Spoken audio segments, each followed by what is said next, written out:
வணக்கம். இந்திய நேரப்படி காலை 8:30 மணி செய்திகள். முதலில் தலைப்புச் செய்திகளை காணலாம்.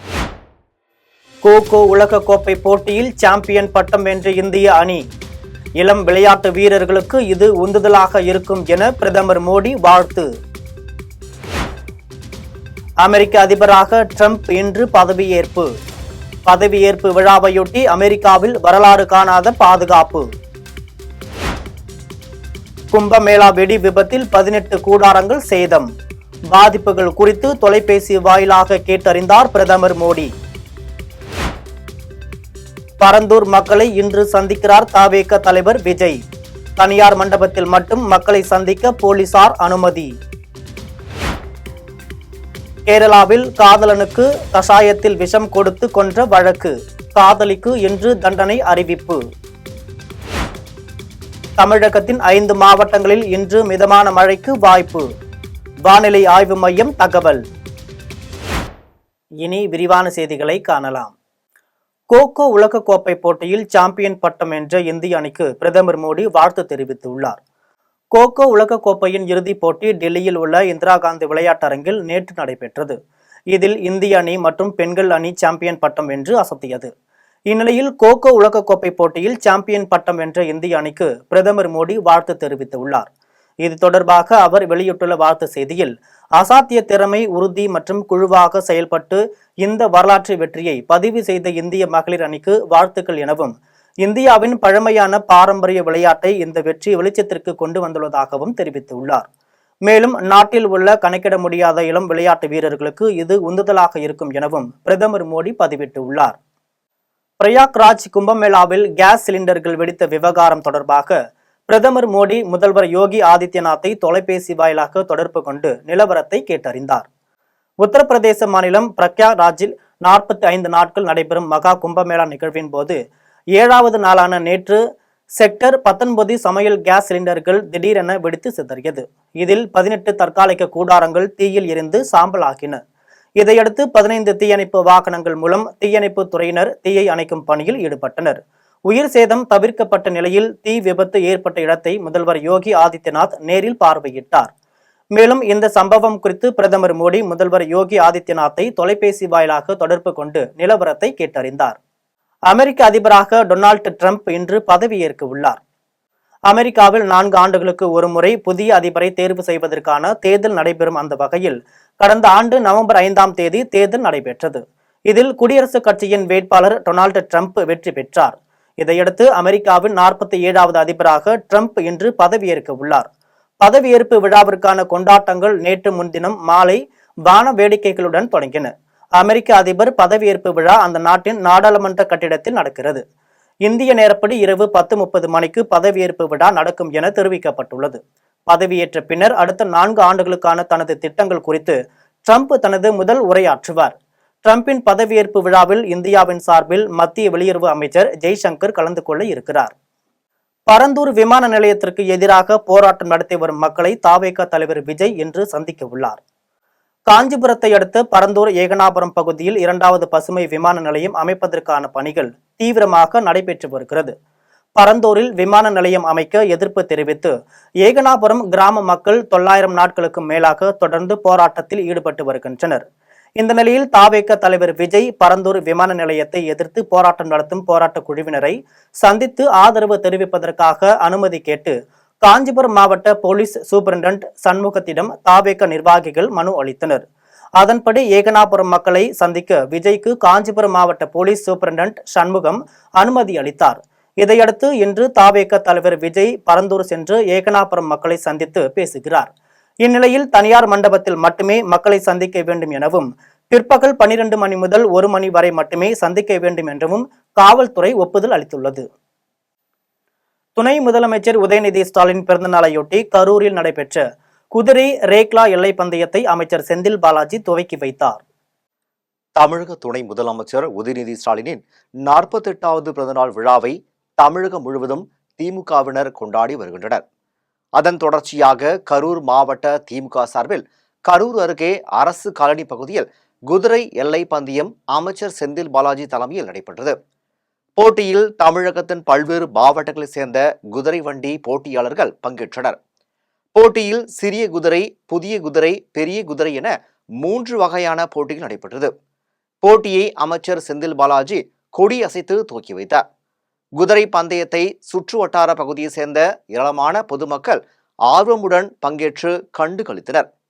நடைபெற்ற 3 போட்டிகளிலும் முதல் 3 இடங்களை பிடித்த குதிரை வண்டி சாரதிகளுக்கு அமைச்சர் செந்தில் பாலாஜி பரிசு கோப்பை மற்றும் ரொக்க பரிசு வழங்கி வாழ்த்து தெரிவித்தார். சென்னை தரமணியில் புதிதாக கட்டப்பட்ட தனியார் மருத்துவமனையின் திறப்பு விழாவில் அமைச்சர் மா சுப்பிரமணியன் பங்கேற்றார். சென்னை தரமணியில் புதிதாக கட்டப்பட்டுள்ள தனியார் பல்நோக்கு மருத்துவமனையை அமைச்சர் மா சுப்பிரமணியன் மற்றும் நடிகர் சிவக்குமார் ஆகியோர் திறந்து வைத்தனர். திறப்பு விழாவை முன்னிட்டு மருத்துவமனை சார்பில் 100 இலவச இருதய அறுவை சிகிச்சைகளுக்கு ஏற்பாடுகள் செய்யப்பட்டுள்ளது. விழாவில் பேசிய அமைச்சர் மா சுப்பிரமணியன், இந்தியாவில் உள்ள 36 மாநிலங்களில் மருத்துவத்திற்காக வெளிநாடுகளில் இருந்து தமிழ்நாட்டிற்கு தான் அதிகமானோர் வருவதாகவும், தமிழ்நாட்டில் 248 அரசு மருத்துவமனைகளிலும் 473 தனியார் மருத்துவமனைகளிலும் இன்னுயிர் காப்போம் நம்மை காக்கும் 48 திட்டம் செயல்பட்டு வருவதாகவும் கூறினார். மேலும் இந்த திட்டத்தின் மூலம் இதுவரை 3 லட்சம் உயிர்கள் காப்பாற்றப்பட்டுள்ளதாகவும் அமைச்சர் கூறினார். தொடர்ந்து பேசிய நடிகர் சிவக்குமார், நாட்டில் இலவசமாக 100 அறுவை சிகிச்சைகள் செய்யப்படும் என மருத்துவமனை சார்பில் கூறுவது மருத்துவமனை மட்டும் விலாசமாக இல்லாமல் மருத்துவமனை உரிமையாளர்களின் மனங்களும் விலாசமாக இருப்பதை காட்டுவதாக கூறினார். பூந்தமல்லி அருகே மருத்துவமனையில் பிறந்த பேர குழந்தையை பார்ப்பதற்கு இருசக்கர வாகனத்தில் சென்றபோது ஏற்பட்ட சாலை விபத்தில் கணவன் கண் எதிரே மனைவி தலை நசுங்கி உயிரிழந்த சம்பவம் சோகத்தை ஏற்படுத்தியது. ஸ்ரீபெரும்புதூர் அடுத்த வளர்புரம் பஜனை கோவில் தெருவில் பிரகலநாதன் என்பவர் தனது மனைவி முருவாமலுடன் வசித்து வருகிறார். இவர்கள் இருவரும் பேர குழந்தையை பார்ப்பதற்காக இருசக்கர வாகனத்தில் சின்ன போரூரில் உள்ள அரசு மருத்துவமனைக்கு சென்று கொண்டிருந்தனர். பூந்தமல்லி பெங்களூரு தேசிய நெடுஞ்சாலையில் திருவழிசை கூட்டு சாலையின் அருகே இருசக்கர வாகனம் வந்தபோது பின்னால் வந்த லாரி இருசக்கர வாகனத்தின் மீது மோதியதில் நிலை தடுமாறி இருவரும் கீழே விழுந்தனர். இதில் லாரியின் சக்கரம் தலையில் ஏறி இறங்கியதில் முருவம்மாள் தலை நசுங்கி சம்பவ இடத்திலேயே பரிதாபமாக உயிரிழந்தார். பிரகலநாதன் லேசான காயங்களுடன் அதிர்ஷ்டவசமாக உயிர் தப்பினார். இது குறித்து தகவல் அறிந்த ஆவடி போக்குவரத்து புலனாய்வு பிரிவு காவல்துறையினர் சம்பவ இடத்திற்கு விரைந்து சென்று உயிரிழந்த முருமால் உடலை மீட்டு பிரேத பரிசோதனைக்காக போரில் உள்ள தனியார் மருத்துவமனைக்கு அனுப்பி வைத்தனர். விபத்திற்கு காரணமான லாரி ஓட்டுநர் பாலசுப்ரமணி என்பவரை காவல்துறையினர் கைது செய்து விசாரணை மேற்கொண்டனர். நாமக்கல்லில் சொத்து தகராறு காரணமாக தனது சித்தப்பாவை நடு ரோட்டில் அரிவாளால் தாக்கிய நபரை போலீசார் கைது செய்தனர். நாமக்கல் மாவட்டம் கதிரா நல்லூர் கிராமத்தை சேர்ந்தவர் கோபால். இவருக்கும் ரிக்ஷா ஓட்டுநராக உள்ள அவரது சகோதரர் மகன் குமரவேல் என்பவருக்கும் இடையே சொத்து தகராறு ஏற்பட்டதாக கூறப்படுகிறது. இந்நிலையில் கோபால் தனது மனைவியுடன் இருசக்கர வாகனத்தில் வெளியே சென்றபோது குமரவேல் வழி மறித்துள்ளார். அப்போது தனது தாத்தா பெயரில் உள்ள பூர்வீக சொத்தை தனது தந்தைக்கு பிரித்து தர வேண்டும் என கேட்டுள்ளார். அதற்கு கோபால் மறுக்கவே தான் மறைத்து வைத்திருந்த அரிவாளால் கோபாலை குமரவேல் சராமாரியாக தாக்கியுள்ளார். உடனே அருகில் இருந்தவர்கள் கோபாலை மீட்டு ராசிபுரம் அரசு மருத்துவமனையில் சிகிச்சைக்காக அனுப்பி வைத்தனர்.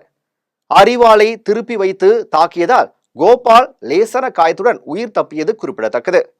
இந்நிலையில் தாக்குதலில் ஈடுபட்ட குமரவேலை புதுச்சத்திரம் போலீசார் கைது செய்து வழக்கு பதிவு செய்து விசாரணை மேற்கொண்டு வருகின்றனர். தருமபுரியில் நாட்டு வெடி விபத்தில் 6 வயது சிறுமி சம்பவ இடத்திலேயே உயிரிழந்த சம்பவம் சோகத்தை ஏற்படுத்தியுள்ளது. தருமபுரி மாவட்டம் ஆட்டுக்கரான்பட்டி கிராமத்தை சேர்ந்த அபி நாகவேணி தம்பதியினருக்கு கவினிலா என்ற 6 வயது மகள் உள்ளார். இந்நிலையில் பொங்கல் பண்டிகையொட்டி தனது பாட்டி வீட்டிற்கு சென்ற கவினிலா தனது வீட்டின் மாடியில் விளையாட சென்றுள்ளார். அப்போது எதிர்பாராத விதமாக அங்கு வைக்கப்பட்டிருந்த நாட்டு வெடி வெடித்து வீட்டின் ஒரு பக்க சுவர் கீழே இடிந்து விழுந்துள்ளது. உடனே அருகில் இருந்தவர்கள் சென்று பார்த்தபோது சிறுமியின் உடல்கள் தூக்கி வீசப்பட்டுள்ளது. இதில் சிறுமிக்கு இடது கை மற்றும் மார்பிலும் பலத்த காயம் ஏற்பட்டதால் சிறுமி சம்பவ இடத்திலேயே உயிரிழந்தார். தகவலறிந்து சம்பவ இடத்திற்கு விரைந்து வந்த காரிமங்கலம் காவல்துறையினர் சிறுமியின் உடலை மீட்டு பிரேத பரிசோதனைக்காக தர்மபுரி அரசு மருத்துவக் கல்லூரி மருத்துவமனைக்கு அனுப்பி வைத்தனர். மேலும் இந்த சம்பவம் குறித்து வழக்கு பதிவு செய்து விசாரணை மேற்கொண்டு வருகின்றனர். அரசியல் கட்சிகள் இனாம் கொடுப்பதை தவிர்த்து மக்களுக்கு சேவை செய்வதில் முனைப்பு காட்ட வேண்டும் என கரூரில் விக்ரமராஜா தெரிவித்துள்ளார். கரூரில் உள்ள நெல் அரிசி மொத்த வியாபாரிகள் சங்க கட்டிடத்தில் தமிழ்நாடு வணிகர் சங்க பேரவை சார்பில் வரும் மே மாதம் நடத்தப்பட உள்ள மாநாடு தொடர்பாக ஆலோசனை கூட்டம் நடைபெற்றது.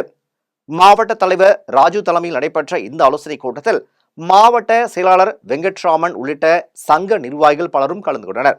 இதில் சிறப்பு அழைப்பாளராக பங்கேற்ற தமிழ்நாடு வணிகர் சங்க பேரமைப்பின் தலைவர் விக்ரமராஜா கலந்து கொண்டு சங்க கொடியை ஏற்றி வைத்தார். இதனைத் தொடர்ந்து செய்தியாளர்களை சந்தித்த விக்ரமராஜா, சங்கத்தின் சார்பில் 42வது மாநில மாநாடு வரும் மே 5 மற்றும் 6 தேதிகளில் சென்னை அருகே மதுராந்தகத்தில் நடைபெற உள்ளது என்றும், இந்த மாநாட்டில் 5 லட்சம் உறுப்பினர்களை சேர்க்கவும் கரூர் மாவட்டம் சார்பாக 5000 பேர் இந்த மாநாட்டில் பங்கேற்பார்கள் என்றும் தெரிவித்தார். தமிழ்நாடு வணிக சங்கங்களின் பேரமைப்பின் சார்பாக வருகின்ற 42வது மாநில மாநாடு வருகின்ற மே 5ஆம் தேதி நடைபெறுகின்ற மாநாட்டில் இந்த ஆண்டு ஏறக்குறைய 5 ஆண்டுகளுக்கு பிறகு சென்னை அருகாமையில் மதுராந்தகத்தில் நடைபெறும் மாநாட்டில் குறைந்தபட்சம் 5 லட்சம் உறுப்பினர்களை சேர்ப்பது என்பதை தீர்மானித்திருக்கிறோம். அந்த அடிப்படையில் இன்று தை முதல் முகூர்த்த நாளிலே கரூர் மாவட்டத்தினுடைய தலைவர் ராஜ் அவர்கள் தலைமையிலே பொதுக்குழு நடத்த இருக்கிறோம்.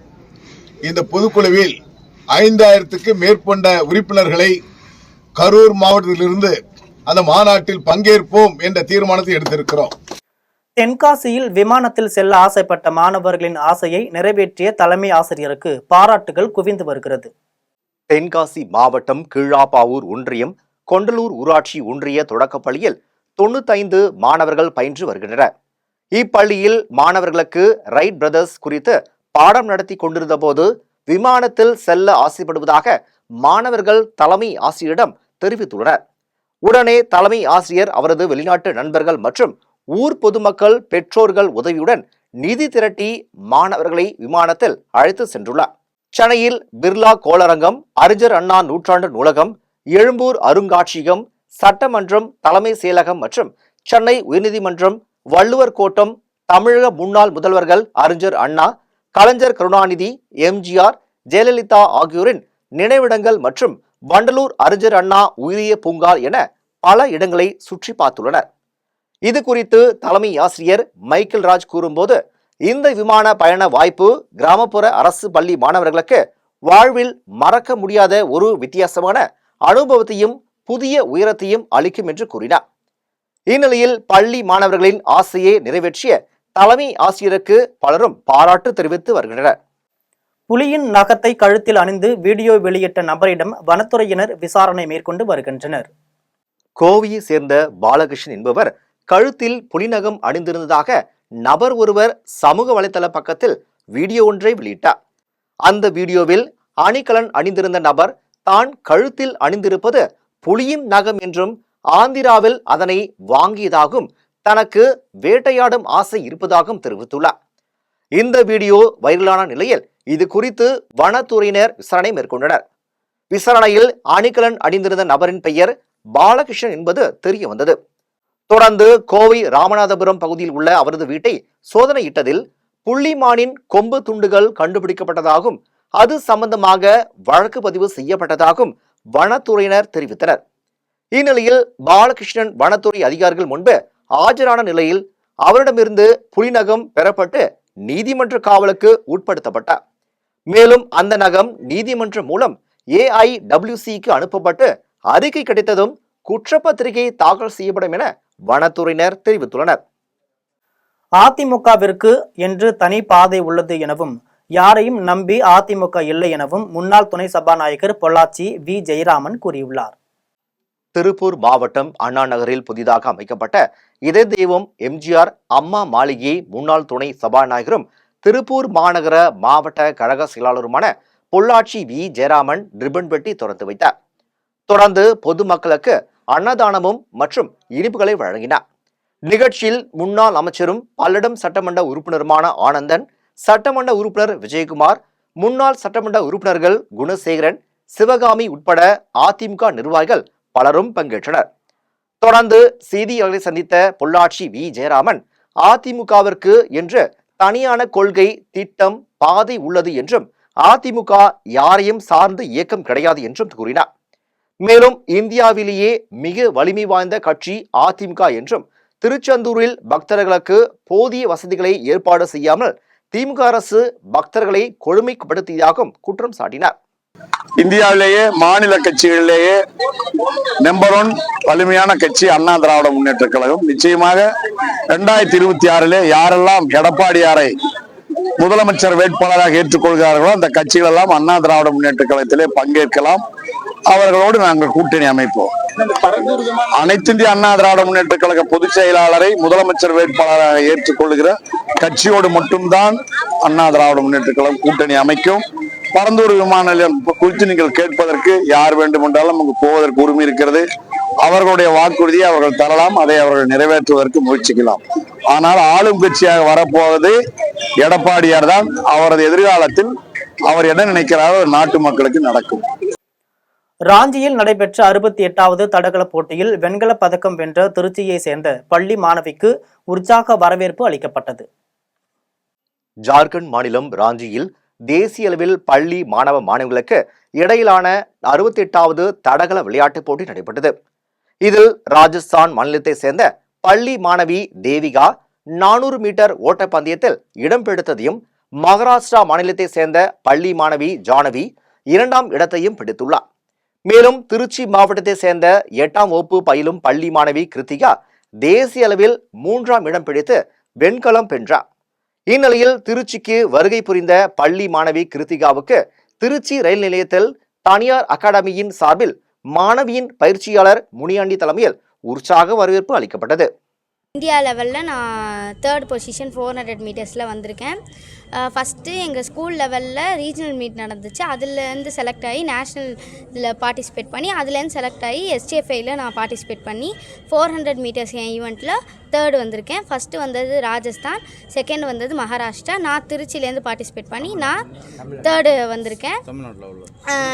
இதுக்கு எனக்கு ஹெல்ப் பண்ண எங்கள் முனியாண்டி மாஸ்டரும் அப்புறம் கண்ணன் மாஸ்டர் எல்லாருக்குமே ரொம்ப தேங்க்யூ. இது ஜார்க்கண்டில் நடந்துச்சு, ராஞ்சியில். மொத்தமாக என் ஈவெண்ட்டில் 60 பேர் பார்ட்டிசிபேட் பண்ணாங்க. அதுலேருந்து செமிஃபைனலுக்கு 24 பேரும், ஃபைனலுக்கு 8 பேரும் செலக்ட் பண்ணாங்க. ஓவராலாக 500 பேருக்கு மேலே வந்திருந்தாங்க. என் மாஸ்டர் எல்லாருக்குமே ரொம்ப தேங்க்யூ. என் பேரண்ட்ஸும் எனக்கு ரொம்ப ஹெல்ப் பண்ணாங்க. எல்லாருக்குமே தேங்க்யூ. இங்கேயும் என்னை வாழ்த்துறதுக்கு நிறையா பேர் வந்திருந்தாங்க. எல்லாருக்குமே தேங்க்யூ. திருவொற்றியூரில் அதிமுக சார்பில் 5000 பேருக்கு அன்னதானம் மற்றும் 1000 பேருக்கு நலத்திட்ட உதவிகள் வழங்கப்பட்டது. சென்னை பிராட்வே ஆடியப்பன் நாயக்கன் தெருவில் அதிமுக சார்பில் நலத்திட்ட உதவிகள் மற்றும் அன்னதானம் வழங்கும் நிகழ்ச்சி நடைபெற்றது.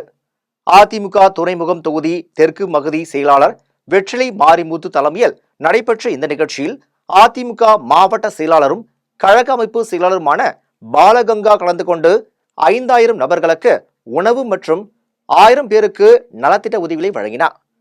இதனைத் தொடர்ந்து அண்ணா, புரட்சி தலைவர் எம்ஜிஆர், புரட்சி தலைவி ஜெயலலிதா ஆகியோர் உருவத்தில் கலைஞர்கள் கலை நிகழ்ச்சிகளை நடத்தினர்.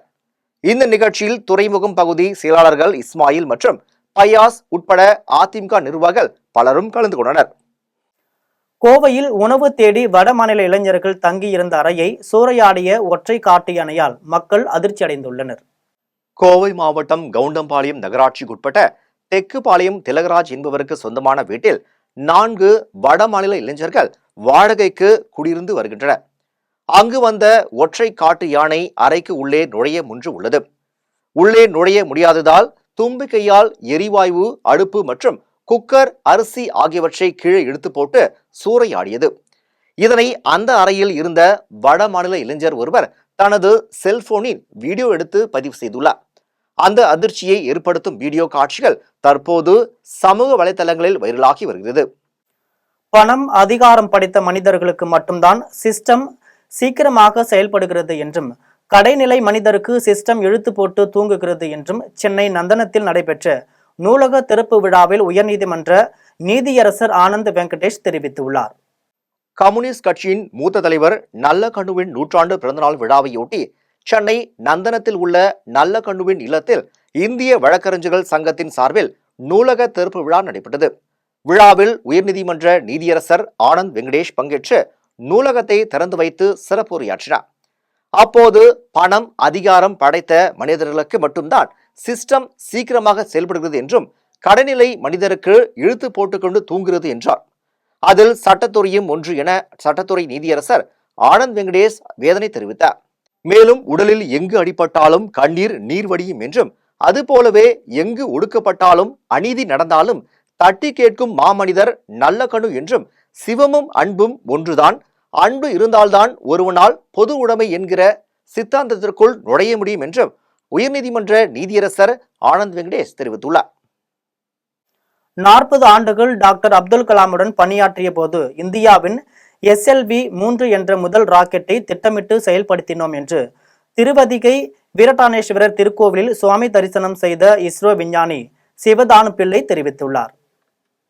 கடலூர் மாவட்டம் பன்ருட்டி அருகே உள்ள திருவதிகை வீரட்டேஸ்வர் திருக்கோவிலில் நடைபெற்ற அர்த்தஜாம பூஜையில் இஸ்ரோ விஞ்ஞானி சிவதானு பிள்ளை தனது மனைவியுடன் சுவாமி தரிசனம் செய்தார்.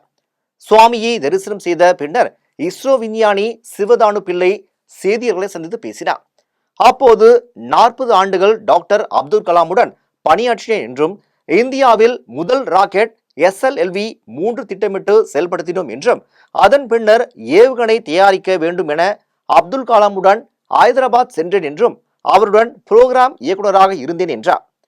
இன்டகிரேட்டட் கைடு மிஷின், அக்னி, பிருத்திவி, ஆகாஷ், நார்த், திரிலிஷூல் ஆகியவற்றை உருவாக்கினோம் என்றும் இஸ்ரோ விஞ்ஞானி சிவதானு பிள்ளை தெரிவித்தார். அப்துல் கலாம் திட்டம் அவர் என்ன சொல்றாருன்னா, ஸ்ட்ரென்த் ரெஸ்பெக்ட் ஸ்ட்ரென்த். ஸ்ட்ரென்த்னா சக்தி. இந்த சக்தி நம்மகிட்ட இருந்தால் தான் இன்னொரு சக்தி நம்மளை மதிக்கும். அந்த மாதிரி ஒரு வல்லமையை நம்ம உண்டாக்கணும் கூடியதான் அவருடைய நோக்கம். அதுபடி நாங்கள் எல்லா தொழில்நுட்பமும் எது முக்கியமான தொழில்நுட்பமோ அதையெல்லாம் நாங்களே பண்ணிட்டோம்.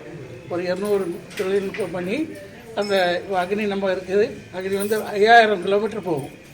அதில் நியூக்ளியர் பேலோடு இருக்குது. நியூக்ளியர் பேலோடுனா தெரியுமா உங்களுக்கு? அது ஒரு இடத்துல விழுதுன்னா அந்த இடமே இல்லை, இருக்காது. 5000 கிலோமீட்டருக்கு அது போகும். அப்படிப்பட்ட சக்தி நம்மகிட்ட இருக்குது அக்னி. அதே மாதிரி எல்லா சக்தி இருந்தாலும் நம்ம நாடு இன்னும் 4வது நாடு 5வது நாடு தான் நம்ம சொல்கிறோம். அப்போ எப்படி முதல் நாடாக்குறது? இப்படி தான் அடுத்த திட்டம். திருப்பரங்குன்றத்தில் ஒரே நாளில் அனுமதியின்றி போராட்டத்தில் ஈடுபட்ட இஸ்லாமிய அமைப்பினர் மற்றும் இந்து முன்னணியினர் மீது காவல்துறையினர் பல்வேறு பிரிவுகளில் வழக்கு பதிவு செய்ததால் பரபரப்பு நிலவியது. ஐக்கிய ஜமாத் அமைப்பினர், SDPI கட்சியினர், இந்திய யூனியன் முஸ்லீம் லீக் உள்ளிட்ட இஸ்லாமிய அமைப்பினர் திருப்பரங்குன்றம் மலை மேல் தந்தூரி விழாவை நடத்த ஆடுகளுடன் திரளாக சென்றனர்.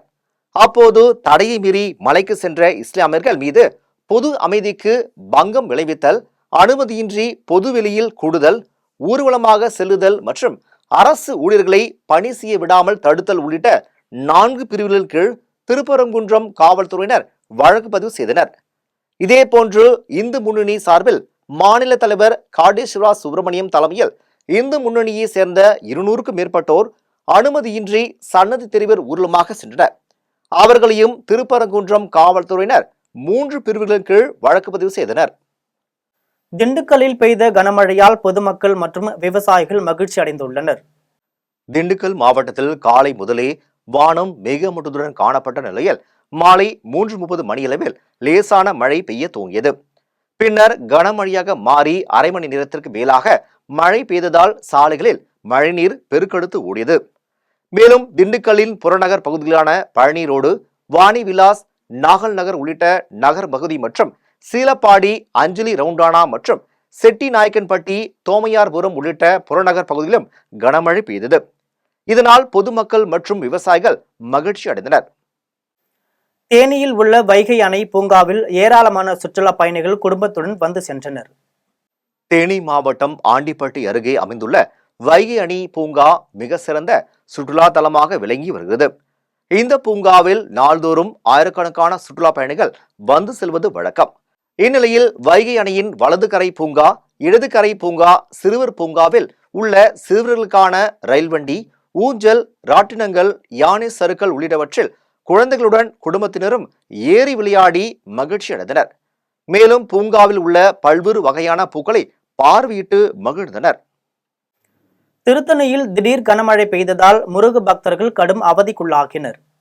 திருவள்ளூர் மாவட்டம் திருத்தணி, திருவலங்காடு, பள்ளிப்பட்டு, ஆர்கேபேட்டை போன்ற பகுதிகளில் அதிகாலை முதல் கனமழை பெய்து வருகிறது. தொடர் மழையின் காரணமாக திருத்தணி மலைக்கோவில் சரவண பொய்கை திருக்குளம் அருகில் முருகன் கோவிலுக்கு செல்லும் படிக்கட்டுகள் பகுதியிலும் சரவண பொய்கை திருக்குளம் சுற்றியும் மழைநீர் அதிக அளவில் தேங்கி நிற்கிறது. இதனால் கோவிலுக்கு செல்லக்கூடிய முருக பக்தர்கள் சிரமத்துடனே சென்று வருகின்றனர். தென்காசியில் உள்ள கள்ளக்கண்ணாடி முப்புடாதி அம்மன் திருக்கோவிலில் தை மாத திருவிழா வெகு விமரிசையாக கொண்டாடப்பட்டது. தென்காசி மாவட்டம் கடைநல்லூர் கிருஷ்ணாபுரத்தில் அமைந்துள்ள கள்ளக்கண்ணாடி அம்மன் முப்படாதி அம்மன் திருக்கோவிலில் தை மாத திருவிழா வெகு விமரிசையாக கொண்டாடப்பட்டது. இதில் தை 1ஆம் நாள் அம்மன் மற்றும் பரிவார தெய்வங்களாகிய விநாயகர், முருகர், தர்கா மாடசாமி உள்ளிட்ட தெய்வங்களுக்கு காப்பு கட்டி திருநாள் துவங்கப்பட்டது. தொடர்ந்து 4ஆம் நாள் திருவிழாவில் மண்டகாப்பட்டியார் சார்பில் குற்றால தீர்த்தம், பால்குடம், பூந்தெட்டு உள்ளிட்டவைகளை ஊர் மக்கள் ஊர்வலமாக திருக்கோவிலுக்கு எடுத்து வந்தனர்.